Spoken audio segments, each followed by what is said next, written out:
Shavua Tov Mvorach. Une nouvelle très belle histoire sur le Baal Shem Tov pour le Motzei Shabbat. Le Baal Shem Tov Akadosh, l'un des grands tzadikim de l'histoire, il avait une confiance en Akadosh Baruch Hu béton, très très forte, très puissante. Il a pourtant prié pour cela très fort. L'une des fois où il a prié, il a décidé de faire un Ta'anit Halom, c'est-à-dire qu'il va jeûner. Il a jeûné pendant quasiment une semaine.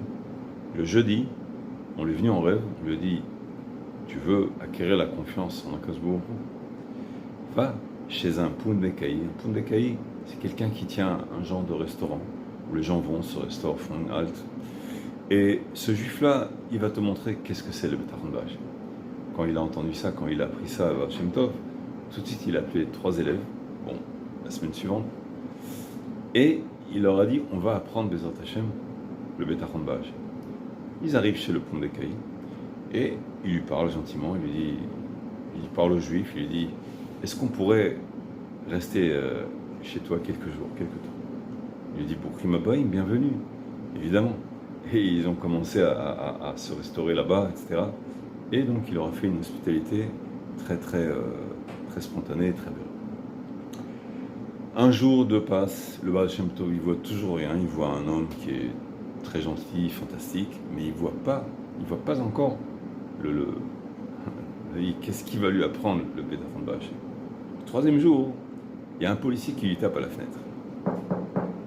Et il veut lui parler. Et il lui parle très sèchement. Et là, il voit que le patron du restaurant rentre. Et il n'est pas très intrigué, ça va, il n'est pas très inquiété. Le Baal Shem Tov va le voir et lui dit qu'est-ce qui s'est passé là? Qui c'est cet homme-là? Il dit non, ça c'est un policier. Il a été envoyé par le propriétaire de tous les restaurants ici, le Paritz on appelle ça. Et il veut l'argent de l'année. Donc le chov, la dette que j'ai envers lui depuis pas mal de temps. Et il dit tu as l'argent, tu as l'air calme. Il dit non, justement j'ai pas l'argent. Et il dit et alors comment tu vas faire? Il dit non, Akadosh Baruch Hu, Hashem, il va m'envoyer l'argent. Donc ça va, tu es cool, tu es serein.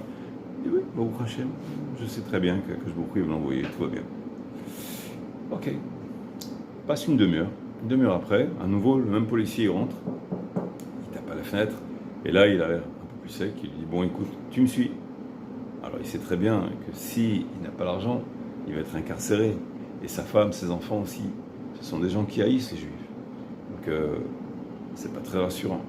Et il voit que le patron du restaurant, il reste serein, au Hachem. Il sort dehors, et le Baal Shem Tov, il observe tous ses pas, et tous ses traits de visage. Et il voit un carrosse qui s'approche, et qui veut parler à ce juif-là. Alors il voit que quelqu'un du carrosse descend, il y a un pour parler avec lui, et au bout de quelques instants, il lui propose une chose, il parle, aller-retour. Et finalement, ils se séparent, et le juif repart avec le policier pour aller payer sa dette avec l'argent qu'il n'a pas. Quelques instants après, le carrosse fait une petite distance, puis soudain, il fait demi-tour, il revient vers le juif, et là, à nouveau, il descend, il vient, il lui parle, un autre pour parler, un peu plus long, et finalement, il sort une somme, il lui donne la somme, et les juifs poursuivent son chemin avec le policier, et il revient, le Baal Shem Tov l'attend, mais alors il l'attend pour lui poser toutes les questions de la terre. Quand il revient, le Baal Shem Tov lui dit « Est-ce que tu pourrais me raconter ce qui s'est passé? Je suis curieux de savoir ce qui s'est passé. » Il dit « Oui. Bien, j'ai reçu la somme, j'ai été la payer, voilà. » Non, dis-moi tous les détails, qu'est-ce qui s'est passé? C'est pas possible.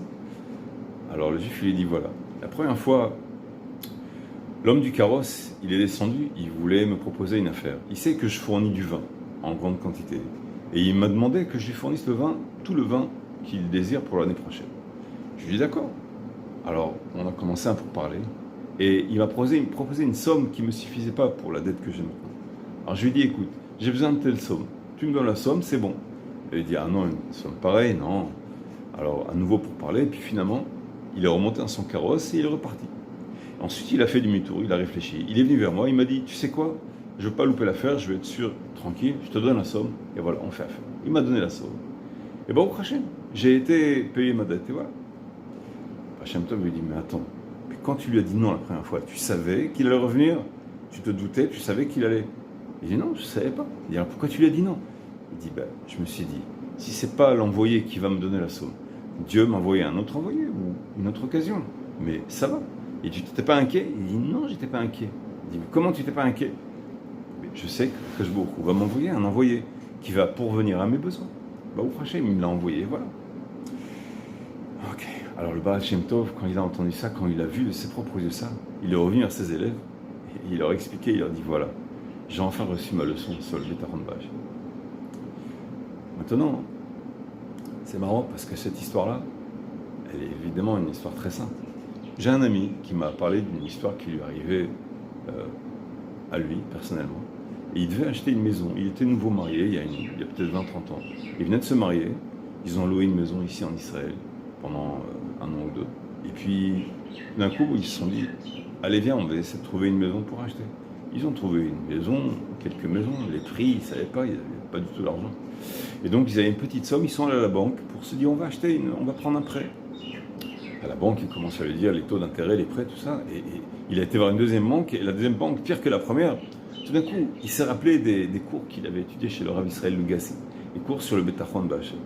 Et il s'est dit, mais attends, mais d'après les cours que j'ai appris, pourquoi je demanderais à Hachem, il n'avait pas encore prié vraiment de façon fervente, pourquoi je demanderais à Hachem qui m'aide à prendre ce prêt, cet emprunt?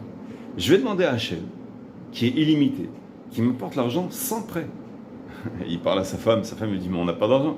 Il dit, oui, c'est vrai qu'on n'a pas d'argent, mais Akadosh Baruch Hu, lui, il n'a pas besoin qu'on ait d'argent pour m'accorder ma prière. Et il s'est mis à prier comme ça, effectivement. Et après, il me raconte que finalement, son père, il observait de côté, et il ne savait pas. Et il attendait qu'il voit quelle maison il choisirait, etc. etc. Et finalement, Bederech Loder, c'était d'une façon qu'il n'a rien compris à cette histoire-là. Il a pris un petit emprunt bidon de, je sais pas, quelques dizaines de milliers de shekels, de rien du tout, par le travail, en plus, pas par la banque. Et donc, il n'est pas rentré à la banque pour prendre un emprunt de 15-20 ans. Et il a acheté sa maison. Et ensuite, il a eu une autre occasion et il a pu acheter une deuxième maison là au projet. Et là, effectivement, il me dit, c'est grâce au shiurim sur le Bétachon. Sinon, jamais j'aurais pu acquérir une chose pareille. Donc, c'est un sujet qu'il faudrait s'empresser d'étudier, rattacher à une autre occasion, sur le Shara Bétachon, du Chuvot HaLevavot, et d'autres bons livres de Torah Hashem qui pourraient nous enseigner et nous faire voir comment acquérir cette vertu fantastique qui est le Bétachon Ba'Hashem. Nous voilà encore pour cette ségoula merveilleuse d'une histoire sur le Baal Shem Tov de Shabbat. Shavua Tov Mevorach.